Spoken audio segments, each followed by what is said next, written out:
We start off with a brand new chapter, something which is absolutely new to you, something you haven't done before. Maybe you have done a little bit of its application in physics, maybe, but this is regarding your mathematics is concerned, you haven't done it before or anything like it anywhere. And the name of the chapter is limits and derivatives. So we begin with the first class and we are going to discuss limits. So basically this is the hard part of the whole chapter because derivatives is bit easier than limits.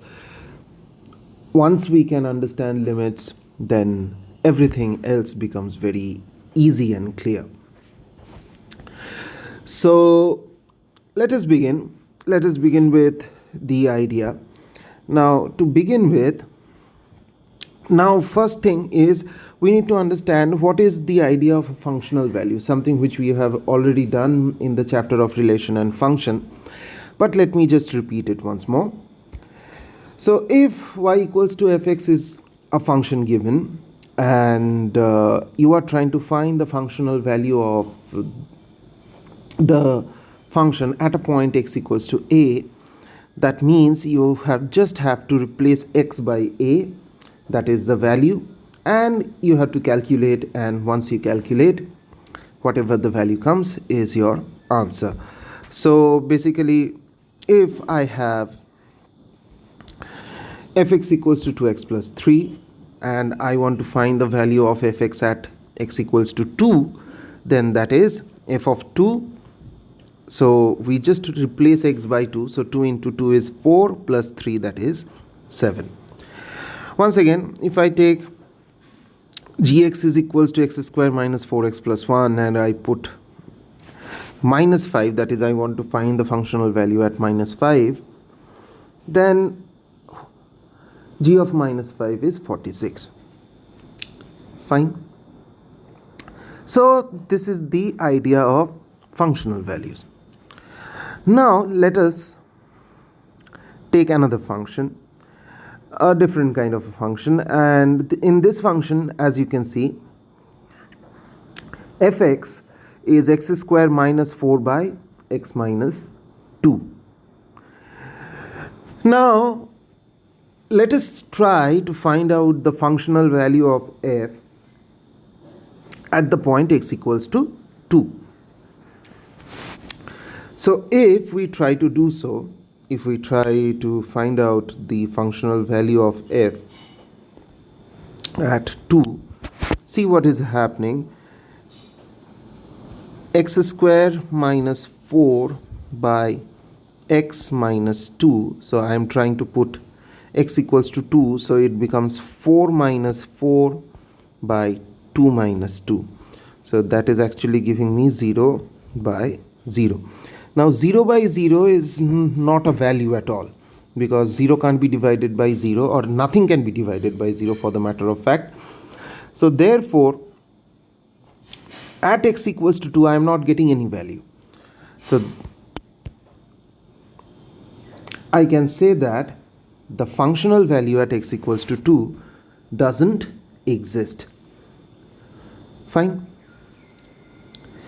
But if we check around the points around x equals to 2, all the points around x equals to 2, we will see that there is a particular trend. What kind of trend? So let me check a few points to the left of 2. So let us take 1.9. Now we are sure that 1.9 is to the left of 2. So therefore f of 1.9, if you calculate, you will see that it is coming to be 3.9. f of 1.99, it is coming to be 3.99. Then f of 1.999 means you are getting closer and closer to 2 from left hand side, and the value is 3.999. So you can see the value is getting closer and closer to 4. Similarly, if you check it from the right, f of 2.1, it is 4.1. f of 2.01, that is 4.01, f of 2.001, it is also 4.001. So be it from the left, be it from the right, I can see that the functional value of all the points around x equals to 2, they are getting closer and closer to 4. So if this kind of thing happens where I see that around a particular point the functional values approach to a particular value, so this is exactly what I have written in words, that around a point, if the functional values approach to a particular value, then we call that limit extends to that particular point. So in this case it is 2, fx is equals to 4. That means the idea of limit is basically what is happening around a particular point. Not exactly at that point, but around that point. So if I want to show it graphically or geometrically, the idea is pretty much like this. If I am having a graph, say this is how the graph goes, and this point is x equals to 2, say. Now from the left hand side, if I go on taking few values, say here I take one value, here I take another value, here I take another value, I can see the value is reaching towards the particular value here. And also if I take any value from the right, this side also, as I go closer and closer to 2, the functional value is reaching towards a particular value. Now it is not necessary that at x equals to 2 the functional value will exist. It may exist, it may not exist. So there are different cases for it. We will come to that later. But if we see that at any particular point, if we approach from the left or from the right, and as we do so, the functional value keeps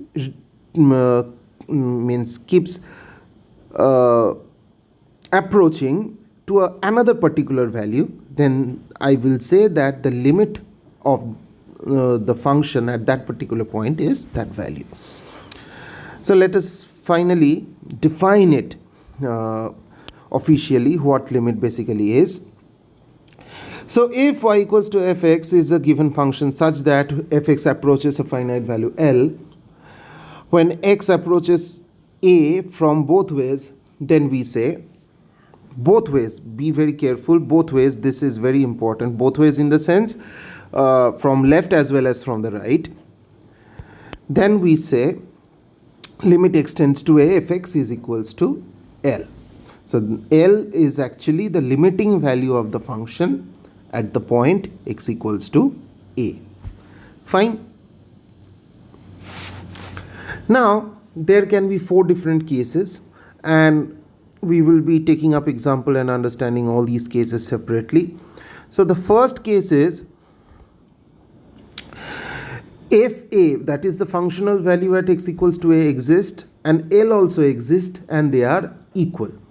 Now that is the very obvious and very general, a particular case, not general, particular case.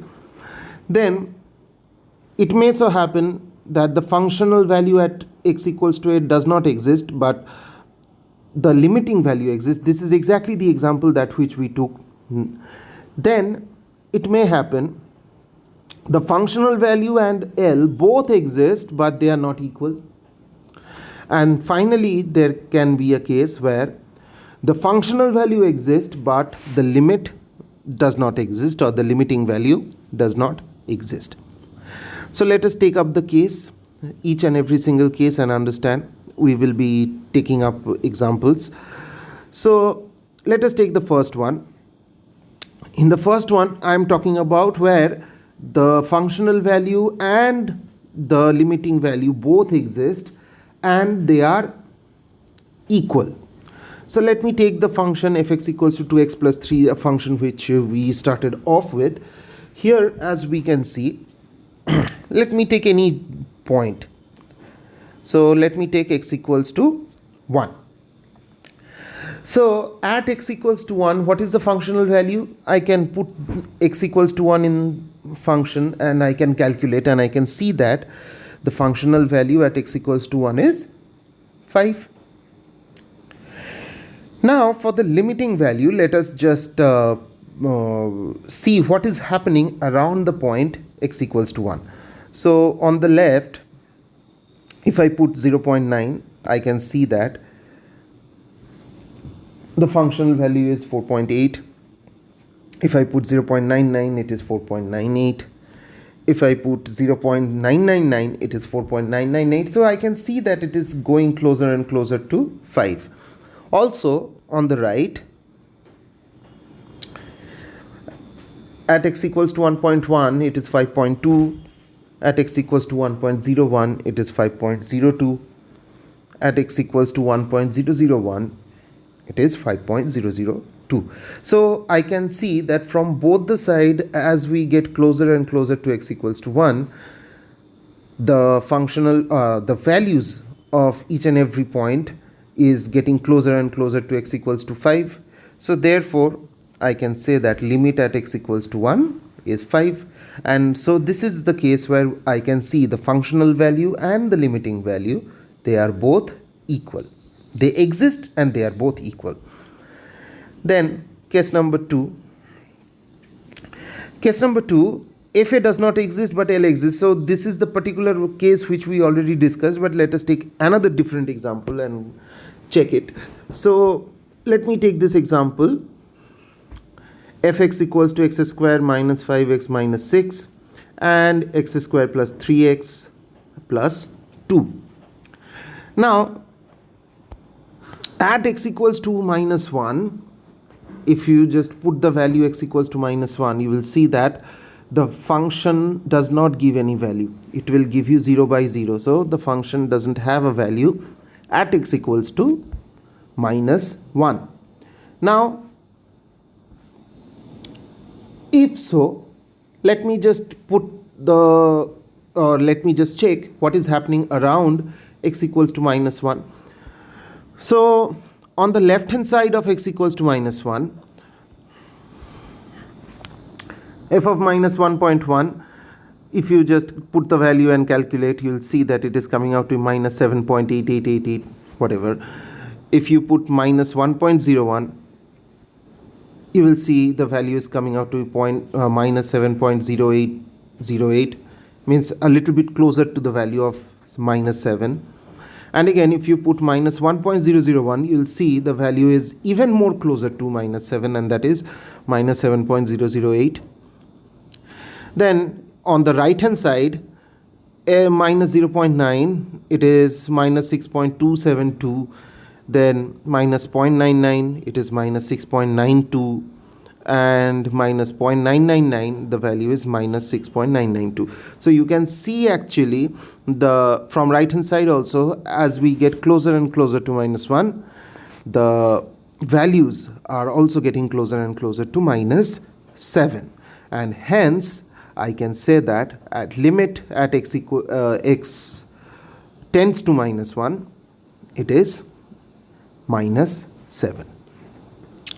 Fine. So this is the case where the functional value at the point doesn't exist, but the limiting value exists, and the limiting value is minus 7. Fine. Now let us move to number 3. At number 3, in number 3 we have to have a function such that both the functional value and the limiting value exist, but they are not equal. So let me take this function. X square minus 4 by x minus 2, or something which we already talked about, when x is not equals to 2, and 5 when x equals to 2. So basically this is a piecewise function. If you remember, this kind of function is called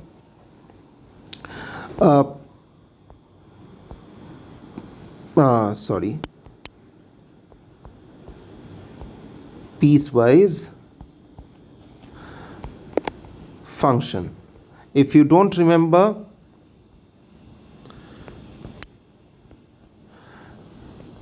click on the I button here, go to that respective video where I have discussed piecewise function, so you will be able to understand. If you have forgotten, it will be a recap for you.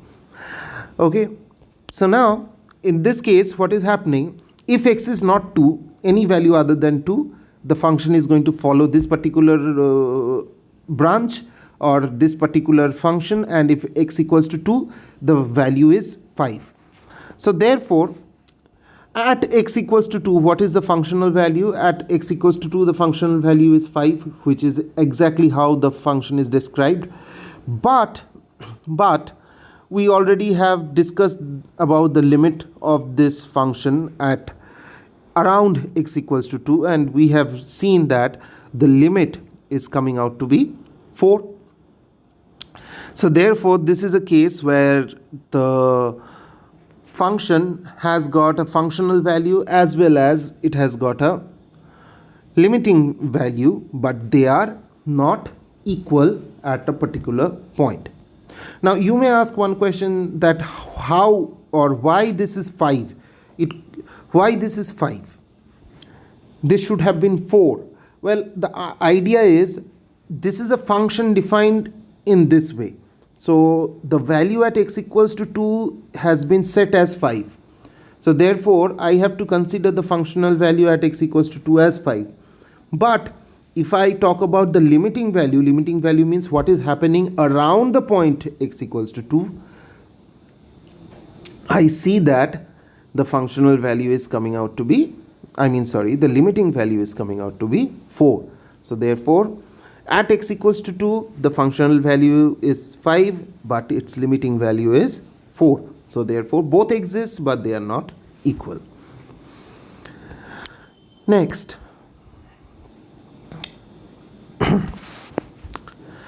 now number 4 is the functional value exists, but the limiting value does not. So let me take an example. Once again, this is another piecewise function. So when x is less than 3, it is following 3x plus 5, and when x is greater or equals to 3, the function is following 4x minus 1. So it is like two straight lines in two different cases. One is less than 3, one is greater or equals to 3. So therefore at x equals to 3, what is the functional value? Now see, x equals to 3 falls in the second branch. So therefore the functional value will be 4 into 3 minus 1, so that is 11. The functional value at x equals to 3 is 11. Now let us check what is happening around x equals to 3. So to the left of x equals to 3, that is any point less than x equals to 3, it is going to follow this particular branch, and for any point which is greater than x equals to 3, it will follow this branch.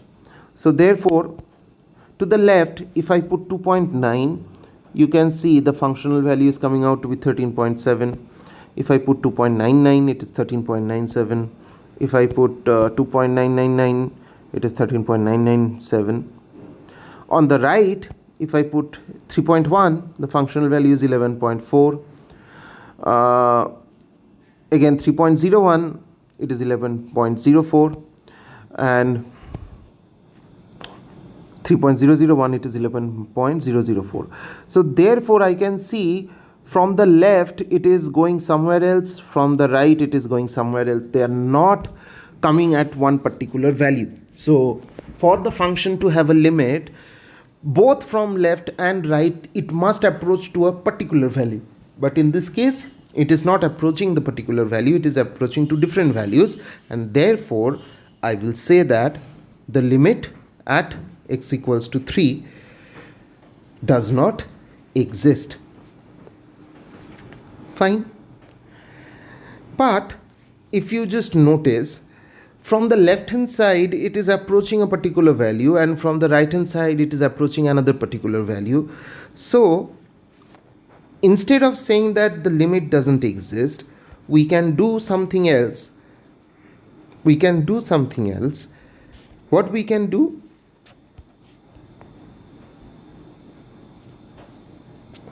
we can say that as the function is approaching a value of 14, as x is going towards 3 from the left hand side, we say that the left hand limit is 14.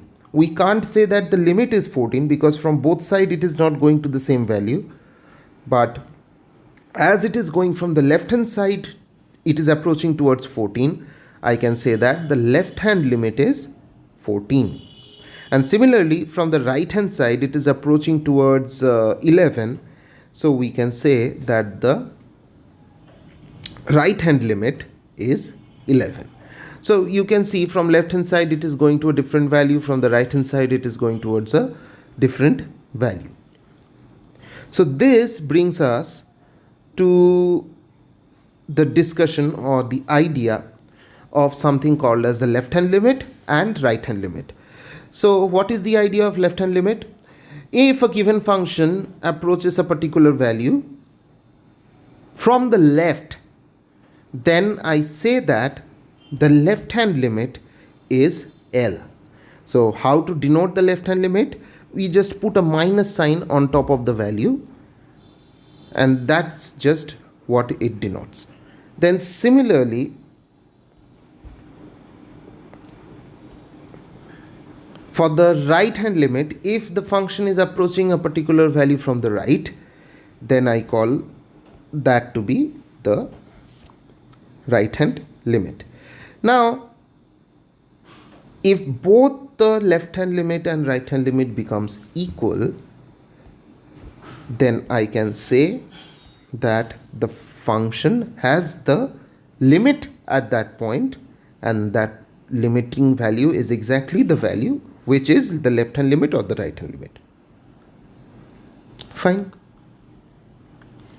So how to depict this idea graphically? Say I have a function. Now this is something which happens in case of piecewise function only. From left hand side, the function is following this graph. From the right hand side, it is following another different graph. So you can see from left hand side, it is approaching a particular value. From right hand side, it is approaching another different value. Now if both the values are equal, then I can say that the function has got a limit at that point, and that limiting value is exactly what the value is. But if they are not equal, then you will have a graph something like this, which is more like a broken graph, not connected. If it is a connected graph, then the limit on both left and right hand side will become equal. But if they are not having the same limit on both left and right hand side, you will get a disconnected graph like this. So this is something which we will discuss at length and breadth in class 12 separately, but just to give you the basic idea that what left hand limit means. Left hand limit means when the values are approaching from the left, and right hand limit means when the values are approaching from the right.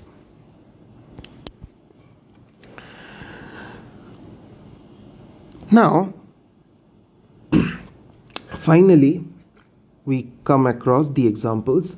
Now while we solve the examples, we are definitely not going to calculate what is happening around the point like making a table or something, but we will learn how to solve it algebraically without making any table or anything. So whenever I have a limit given, just understand which point the limit is given. The point is x equals to 4 here. At x equals to 4, I am trying to find out the value of the limit. Now whenever I am given the point, my next job will be to check if I have any factor of that point in the denominator or not. So if I am given the limit at x tends to a, I will try to see if there is any factor of x minus a in the denominator or not. If I have a factor of x minus a in the denominator, then my job will be to somehow cancel out this x minus a factor out of the denominator, and then I have to put the value a directly into the limit. But if instead there is no factor of x minus a present in the denominator, then what I will do, I will just directly put the value and calculate. So that's how we solve it. So therefore, it is x tends to 4, so my job will be to check if there is any factor of x minus 4 in the denominator, but I can directly see that there is no factor of x minus 4 in the denominator. Now why do we check it? Because if we have x minus 4 in the denominator, then if I put the value 4 here in place of x, then 4 minus 4 will become 0, so that will not give me any value. So therefore, if I don't have this factor anywhere, both at numerator and denominator, then my job will be to directly put the value and calculate. So let me just put the value and calculate. So 4 into 4 plus 3 by 4 minus 2, that is 19 by 2. So that is your answer, as simple as that. Next, number 2, 3x square minus x minus 10 by x square minus 4 at x as x tends to 2. Now my first job will be always to, whenever I am having a complex expression, my first job will be if I can factorize or not. So I will first factorize. So after factorizing both numerator and denominator, I can see as x is tending to 2, my job will be to check if there is any factor of x minus 2 or not, and I can see there is a factor of x minus 2. So my job will be to first cancel out the factor of x minus 2 and then go for putting the values. So after factorizing the numerator, I can see numerator also has a factor of x minus 2, so it will be easy for us to cancel. So after I cancel everything out, I have 3x plus 5 by x plus 2, so no more factor of x minus 2 present. So now I can put the value and calculate, and if I calculate, I see my value is 11 by 4. Fine, simple enough. Next, number 3, another problem. X tends to 3, x to the power 4 minus 81 by 2x square minus 5x minus 3. So if I go on breaking the, if I go on factorizing both numerator and denominator, after complete factorization, I can see there is a x minus 3 factor, so my job will be to cancel it out. Once I have cancelled it out, then I don't have any problem if I put the value x equals to 3. So let me put the value x equals to 3. After I have put the value x equals to 3, calculate, and your final answer is this, 108 by 7. Okay. Next, number 4. Find limit x tends to 0 fx and limit x tends to 1 fx, where fx is given by this. Now for limit x tends to 1, you can see x tends to 1 means it is in this branch only, in this particular branch only. So therefore I don't have to find any left hand or right hand limit, I can directly find the limit. So therefore for x tends to 1, limit of x tends to 1 is 3 into x plus 1, and if you put the value 1, you get the value 6. You just put the value x equals to 1 and calculate, and it is 6. But when I'm trying to find out limit x tends to 0, at 0 I can see there are two branches. At 0 I have a left side branch and I have a right hand side branch. So in this case I have to calculate both left hand limit and right hand limit. So always remember, at branching point,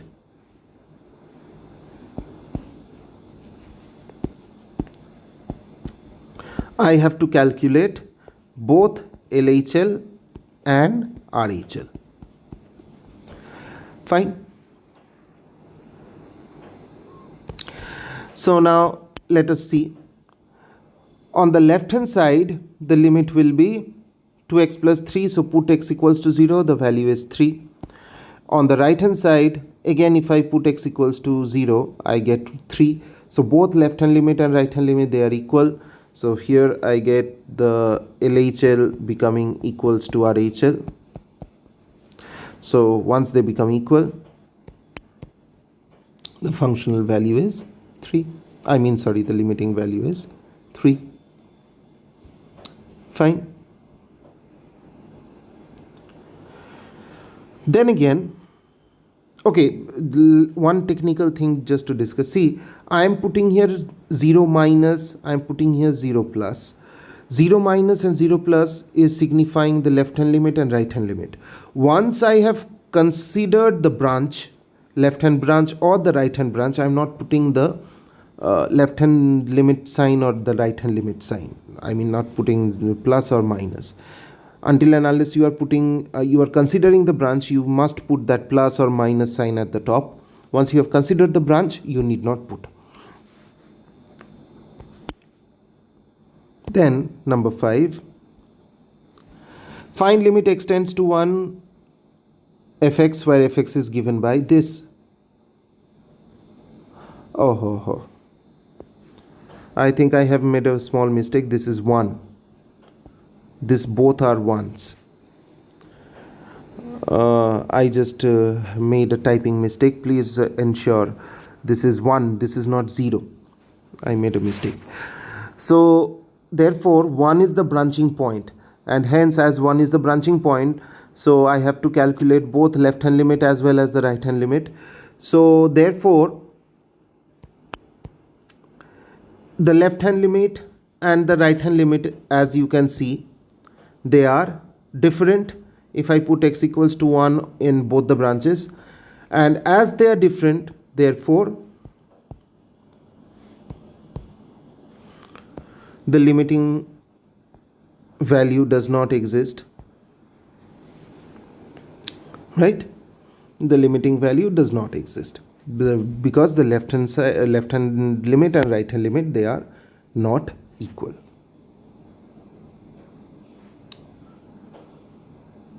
Next, last question. Find the value of a and b if limit extends to 1 fx is f of 1. It is given. So see here, it is given that the limiting value is same as the functional value. If so, then find the value of a and b. This is the function given. Now, what is the functional value at x equals to 1? The functional value at x equals to 1 is 4, because f of 1 is 4, it is given. Then if I try to find out the left hand limit will be a plus bx. A plus bx is on the left hand side.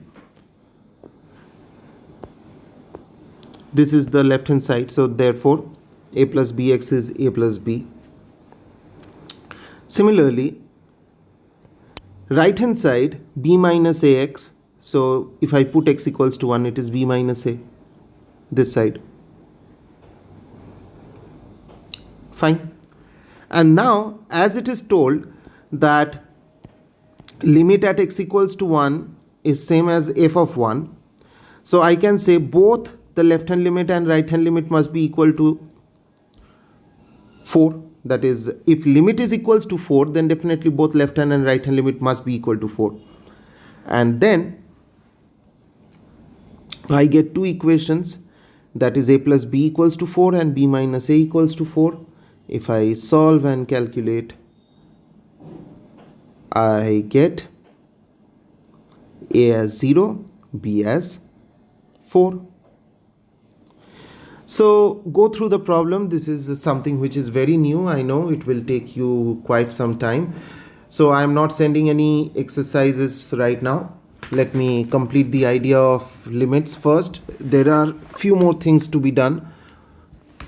Once we are done, then definitely I'll send the exercise. For time being, you can concentrate on your project and definitely go through this. If you find any doubt, you can always clarify. Thank you.